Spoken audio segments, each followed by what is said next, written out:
Welcome to the Deep Dive, your shortcut to clarity.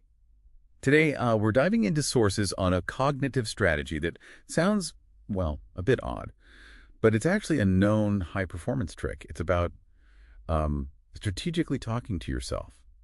Yeah, we're looking at rubber ducking. You hear about it a lot with engineers, right? Yeah. People who problem solve for a living when they really hit a wall. Exactly. And our mission today is to, look past the quirky name. We want to unpack the cognitive science behind it. We're going to show you why forcing yourself to actually say your logic out loud is often the fastest way to spot errors and get clear, whether that's debugging code or, say, thinking through a complex decision. Okay, let's unpack that. So the rubber ducking, it comes from that image, doesn't it? The programmer explaining code line by line to a rubber duck. The basic idea is just articulating your thought process aloud. You're forced into this linear, step-by-step thing. Right. And the fascinating part is why it's so effective. See, when we think silently, our thoughts are kind of lossy. We compress ideas, skip steps we assume are right, but verbalizing, that forces a kind of lossless, linear processing. Vague ideas have to become concrete statements the moment you actually speak them. Okay, that makes sense for something like code. But hang on, isn't talking to yourself sometimes a sign you're actually losing focus? How does this technique stop your mind wandering when you're tackling something complex? Well, it's about the activation loop. Research shows speaking aloud uses different brain circuits than just thinking. It creates this powerful feedback loop. You speak, you hear, you process. You're basically turning passive thinking into active engagement. Your brain actually treats information and hears you speak as, well, higher value. The data on this is pretty solid. That neural activation loop. Okay. Okay, that leads us to structure, right? Our sources talk about this practical framework they call the rubber duck script.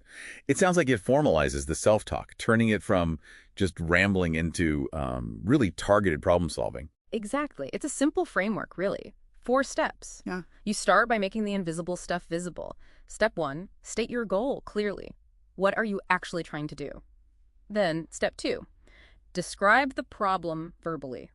And this means saying what's really happening versus what you expected. Include all the clues, the symptoms, everything. Okay, and here's where it gets really interesting for me and probably where most of us slip up in silent thought. Step 3, check your assumptions.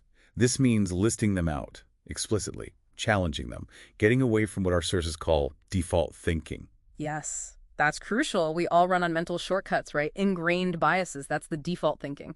Verbalizing assumptions forces them out into the open. It exposes flaws we'd normally just skim over internally. It's like subjecting your idea to an external review, even if your listener is just plastic. Right, like an instant critique partner who doesn't talk back. Precise. And then the final step, make sure you actually learn from it. Step 4, reflect. When you discover the issue, you name the real cause, spot the warning signs you missed, and maybe even jot down what you learned so you don't make the same mistake next time. Update your habits. Exactly. And if you connect this back, the whole effectiveness here, it's really grounded in solid cognitive science. Decades of research on something from self-explanation. By forcing yourself to articulate, you just gain this undeniable clarity. It dramatically boosts understanding and retention too. So that's a key takeaway for you listening. Just by talking through your process step by step, you cut down the mental drift and seriously boost your chances of catching mistakes in your own reasoning. Big ones sometimes. And here's a final thought. Since that 3rd step, checking your assumptions is so effective for technical errors. Maybe think about applying just that step to any tricky, non-technical decision you face. Force yourself to verbally state your underlying assumptions about a situation before you commit. See what pops out.